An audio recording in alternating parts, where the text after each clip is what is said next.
आत्मीय भाइयों एवं बहनों, आपको पढ़कर सुना रहे थे आत्मिक प्रगति के लिए अवलंबन की आवश्यकता पुस्तक से। लेखक ब्रह्मवर्चस्व, विषय समर्थ बनना है तो समर्थों का आश्रय है। मित्रों, भगवान राम के दो गुरु थे, एक गुरु वशिष्ठ, दूसरे विश्वामित्र। वशिष्ठ कुलगुरु थे। योग वशिष्ठ उन्हीं ने पढ़ाया था, किंतु बला और अति बला विद्याएं प्राप्त करने के लिए उन्हें यज्ञ रक्षा के बहाने विश्वामित्र आश्रम में रहना पड़ा। जो वहां सीखा जा सका वह वशिष्ठ की सीमा से बाहर था। बला और अति बला सावित्री गायत्री रूपी भौतिकी एवं आत्मिकी को कहते हैं। प्रथम के द्वारा उन्होंने असुरों को परास्त किया और दूसरे के माध्यम से राम राज्य की स्थापना करने और कठिन उत्तरदायित्व को पूर्ण कर सकने में समर्थ हुए। एक व्यक्ति के कई गुरु होने में कोई दोष नहीं। पूज्य गुरुदेव को गायत्री मंत्र और उपनयन महामना मालवीय जी ने प्रदान किया था। इसके अतिरिक्त हिमालय से युगांतरी चेतना का प्रतिनिधित्व करने वाली प्रज्ञात्मा को वे सूक्ष्म गुरु मानते और उन्हीं के संकेतों पर अपनी गतिविधियों का ताना बाना बुनते रहे हैं। ऐसा हर कोई कर सकता है। दत्तात्रेय जी के 24 गुरुओं की बात सर्वविदित है। प्राचीन काल में भी ऐसा होता रहा है। इसकी असंख्य साक्षियां विद्यमान हैं। समर्थ सत्ता के साथ जुड़ जाने पर भी किसी भी सामान्य को असामान्य बनने का अवसर मिल सकता है। बिजली घर के साथ संबंध जुड़ जाने पर ही बल्ब, पंखे, हीटर, कूलर आदि उपकरण अपना काम करते हैं। टंकी के साथ जुड़े रहने पर नल तब तक पानी देता रहता है जब तक टंकी खाली नहीं हो जाती। चंद्रमा सूर्य की चमक से चमकता है। चंद्रमा सूर्य की चमक से चमकता है। हिमालय से जुड़ी हुई नदियों का जल सूखता नहीं। पुलिस का अदना सिपाही भी अपने को शासन तंत्र का प्रतिनिधि मानता और गर्दन ऊंची उठाकर चलता है। यह संबंध जुड़ने की बात हुई। समर्थता के साथ जुड़ जाने पर असमर्थता भी समर्थता में बदल जाती है। गंदे नाले का पानी गंगा में मिल जाने पर गंगा जल की तरह सम्मान पाता है। पेड़ से लिपटने पर बेल उतनी ही ऊंची उठ जाती है, जबकि यह सामान्यतः अपने बलबूते जमीन पर ही रेंगती है। अशिक्षित और निर्धन घर की बेटी भी किसी विद्वान या संपन्न व्यक्ति की पत्नी बन जाती है तो उसका सम्मान एवं वैभव पति जितना ही हो जाता है।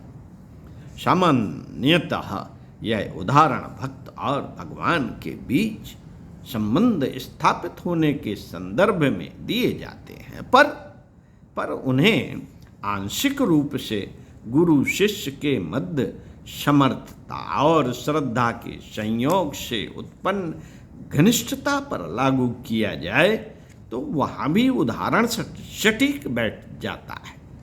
गुरु बृहस्पति के मार्गदर्शन में देवत्व प्राप्त कर सके और शुक्राचार्य के अनुग्रह से असुरों को भौतिक सिद्धियां हस्तगत करने का अवसर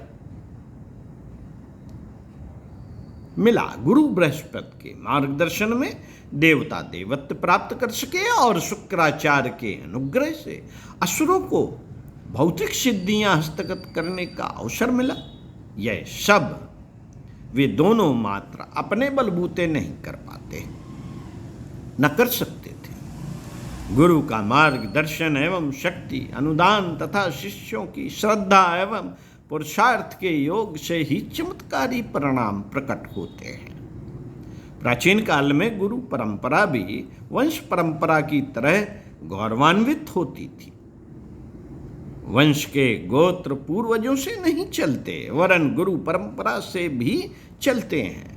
ऋषियों के गोत्र हर जाति वर्ग में पाए जाते हैं। हो सकता है कि उनके पूर्वज भी ऋषि रहे हों और वंश परंपरा के अनुसार उनके गोत्र चले हों।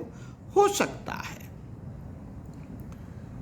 वे उनके गुरु रहे हों और गुरु परंपरा को ही वंश परंपरा का प्रतीक मानकर उनका गोत्र अपनाया गया हो।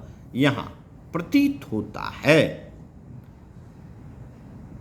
कि पूर्वजों में दोनों पक्षों को समान महत्व एवं सम्मान दिया गया है। तराजू को दो पलड़ों में से एक पर माता पिता दोनों को और दूसरे पर अकेले गुरु को रखकर तौला जाता रहा है। कारण स्पष्ट है। शरीर से संबंधित भौतिक साधनों को उपलब्ध कराने में माता पिता का जितना योगदान है, आत्मकल्याण के लिए व्यक्तित्व में प्रखरता उभारने वाले गुरु का महत्व उनसे किसी प्रकार कम नहीं। यह सर्कस में विलक्षण काम करने वाले जानवरों को साधने से भी कठिन काम है। साथियों, तत्वतः यह मानवीय विद्युत को हस्तांतरित करने की प्रक्रिया है। आग के समीप बैठने से गर्मी आती है, ठंडे तहखाने बर्फ खाने में बैठने से कपकपी छूटती है, चंदन वृक्ष के नीचे उगे झाड़ झंकाड़ भी सुगंध देने लगते हैं, स्वाति बूंद का सहयोग पाकर सीप मोती उगलने लगती है। यह समर्थ सानिध्य का प्रभाव है, जिसकी तुलना पारस, कल्प, वृक्ष और अमृत से की जाती है और इसके समीप पहुंचने, घनिष्ठ बनने, आत्मसात करने का परिणाम कायाकल्प जैसा दिखता है।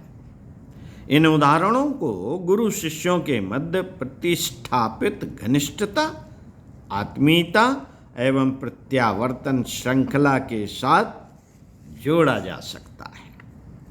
मित्रों, यूं हर मनुष्य में एक विद्युत धारा विद्यमान है, पर महामानवों में यह प्राण शक्ति अपेक्षाकृत कहीं अधिक होती है।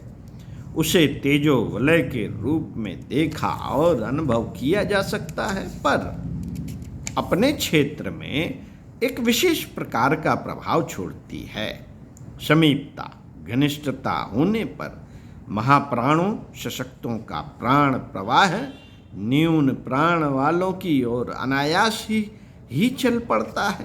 प्रत्यक्ष कथनी परक न होने पर भी परोक्ष रूप से प्राणवानों के व्यक्तित्व से निकलने वाली ऊर्जा अपने समीपवर्ती प्राणियों और पदार्थों को प्रभावित करने लगती है। ऋषि आश्रमों के समीपवर्ती क्षेत्र में सिंह और गाय वैर भाव भूलकर एक घाट पानी पीते और स्नेह सद्भाव में घुल जाते हैं।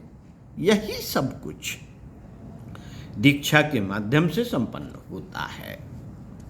दीक्षा देने का अधिकार मात्र महाप्राणों को है। जिसके पास कुछ वैभव है वही दूसरे को दान दे सकेगा।